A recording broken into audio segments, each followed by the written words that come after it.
Bonjour à tous et bienvenue sur ma chaîne YouTube KDG Structure. Aujourd'hui, nous allons apprendre à résoudre les systèmes hyperstatiques avec la méthode des 3 moments. Et ici, sur mon écran, vous voyez, j'ai toute plusieurs lignes de formules ici que nous allons appliquer, des formules avec des coefficients que nous allons appliquer. Mais ici, le but de cette vidéo, ce n'est pas de vous apprendre, parce que ces formules, vous les connaissez. Le but, ce n'est pas de vous apprendre à appliquer ces formules, mais de passer par une méthode graphique, en fait. Voilà, passer par une méthode graphique pour pouvoir appliquer ces formules. Du coup, à la fin de cette vidéo, vous allez être capable, bien évidemment, même si vous oubliez cette formule, ou si vous oubliez cette formule par exemple, vous allez être capable quand même de résoudre un système hyperstatique de degré 4, de degré 5, de degré 6, je ne sais pas. Voilà. Donc le but c'est de vous donner des astuces en fait qui vous permettent de résoudre vos systèmes hyperstatiques tout en esquivant ou bien tout en ne même pas se rappeler de cette formule. Je ne sais pas si vous comprenez ce que je dis. Donc, voilà, si vous êtes intéressé jusque-là, si vous êtes toujours intéressé, restez jusqu'à la fin de la vidéo. Et si c'est votre première fois que vous tombez sur ma chaîne YouTube, n'hésitez pas, abonnez-vous à la chaîne et partagez ça avec vos connaissances, vos amis, vos collègues ou vos connaissances qui sont dans le domaine du génie civil et qui potentiellement peuvent être intéressés par cette vidéo. Et n'hésitez pas aussi à mettre dans le commentaire s'il y a des choses que vous n'avez pas compris ou s'il y a des sujets que vous aimeriez que j'aborde dans les prochaines vidéos. N'hésitez pas à me taguer ces sujets dans le commentaire. Donc ici, nous avons une formule qui nous dit on a BI fois MI-1. Ici, on ne va pas perdre le temps, on va directement aller à l'explication. Ici, nous avons BI et BI ici, en fait, si j'ai une poutre sur, je vais prendre 4 travées. Donc là, j'ai la travée 1, 2, 3 et 4. Du coup, vous voyez que on a 4 travées. Donc BI ici, BI, c'est le B qui est calculé dans la travée, en fait I. Donc si on calcule un B dans la travée 1, on va l'appeler B1. Si on calcule un B de la travée 2, on va l'appeler B2, ainsi de suite en fait. Donc B2, on va avoir A1, B1 et C1. Donc ici pareil, A2, B2 et C2. Et C2. Donc pareil jusqu'à A1, A4, B4 et C4. Donc vous comprenez l'idée que les I en fait c'est la désignation des travées. Donc, une fois qu'on a compris ça, je vais effacer parce que je n'ai pas beaucoup de place. Une fois que vous avez compris, voilà, j'efface là. Et maintenant, je vais vous expliquer ce que c'est que les MI ici. Donc, je vous explique ce que c'est que les MI. Donc, les MI, en fait, si vous voulez, ici, on a l'appui 0. En fait, les appuis sont comptés. Le premier appui s'appelle appui 0, appui 2, appui 1 plutôt, appui 2, appui 3 et appui 4.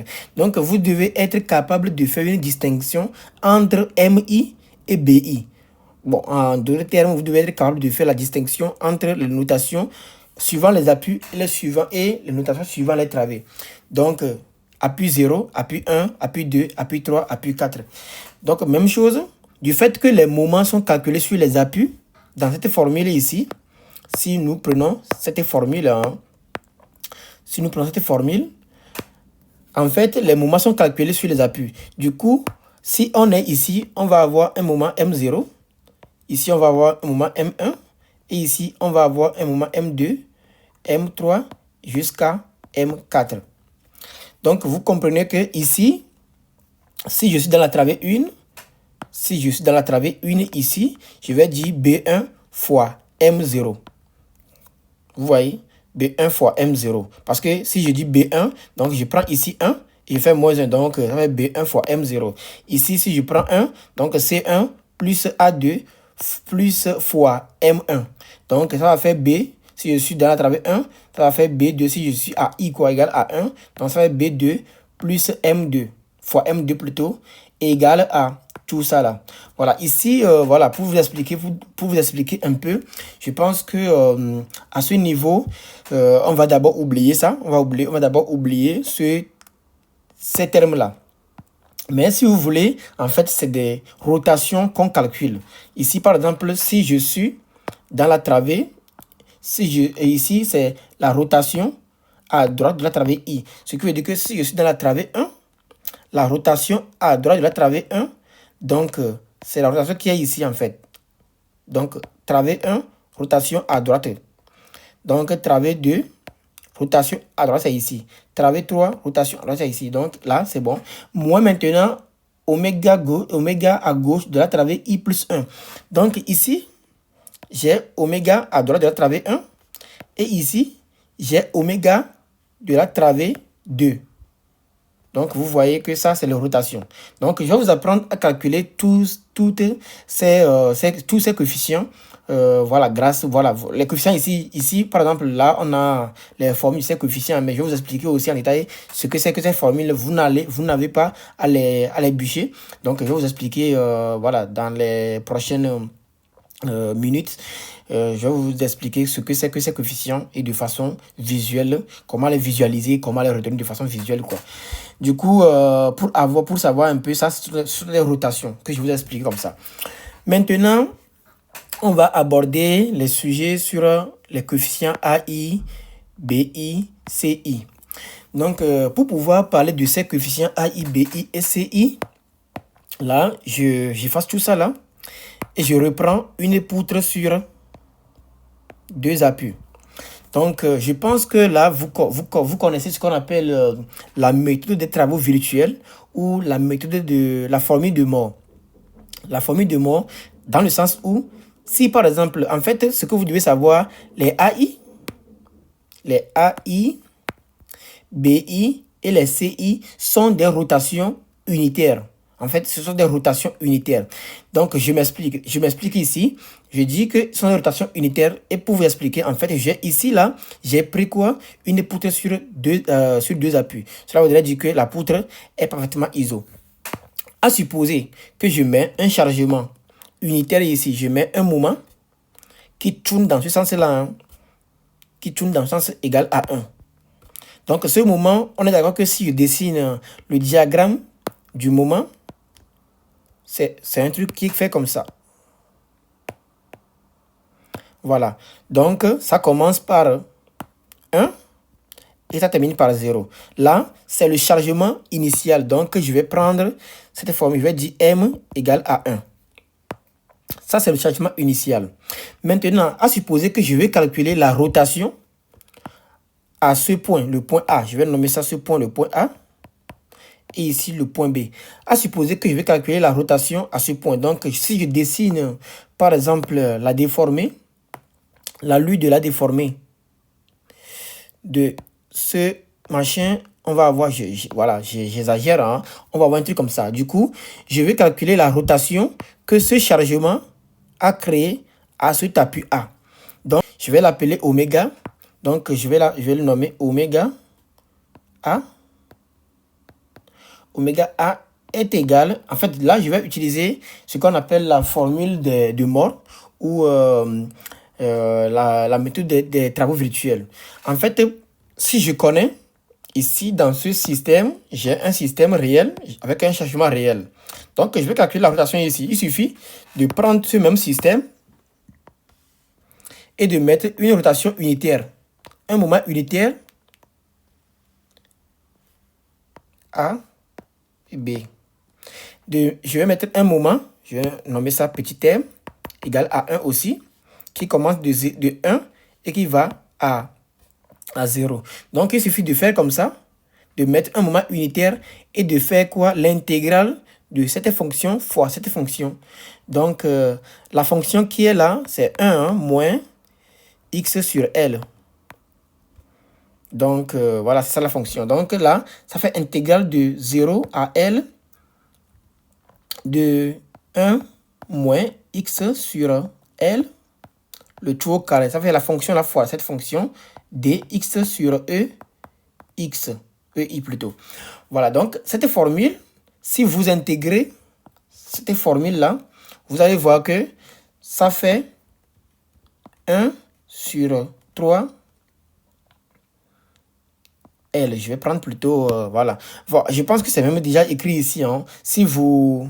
J'ai oméga qui donne ça.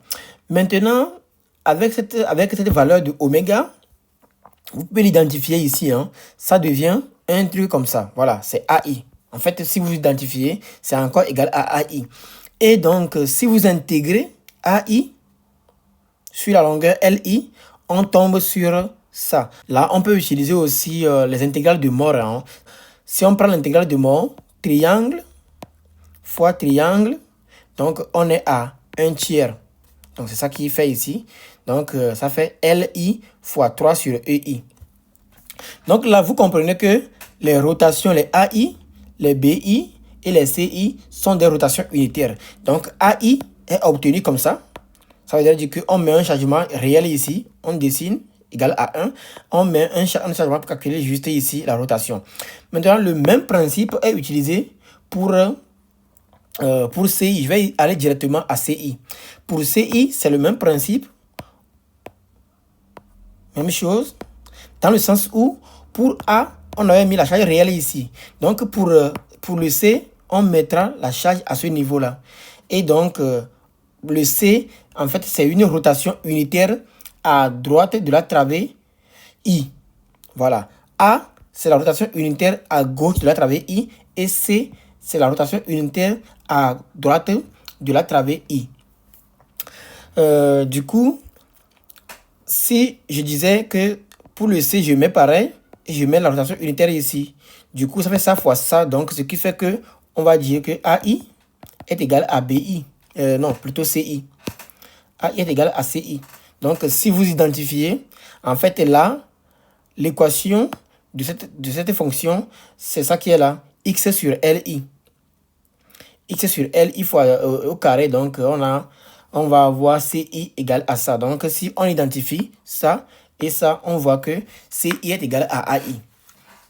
Maintenant, BI c'est pareil. BI, c'est en fait une rotation. Le chargement est de l'autre côté. Par exemple, je prends cet appui. Donc, si j'ai un chargement là, qui fait ça, un chargement, un moment qui fait ça. Donc, si je prends le BI, en fait, comme j'ai chargé ici, voilà, je charge ici, je regarde quelle est la rotation à ce point-là.